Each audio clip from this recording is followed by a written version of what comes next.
Galera, eu acho que ele tá passando em Minas Gerais agora. Tá desligado o painelzinho. O painelzinho aqui, ele indicava quando é em alguns voos, eles ligam e tem um trajeto que estamos fazendo. E eu tô vendo aqui, né, tá passando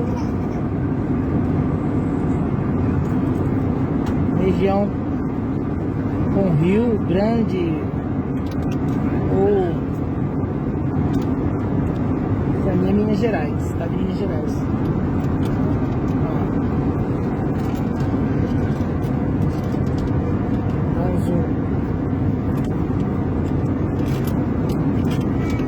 Um lago muito grande ali, um rio muito grande ali.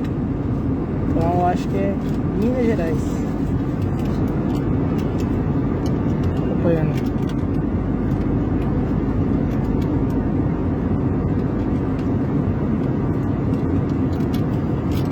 Top.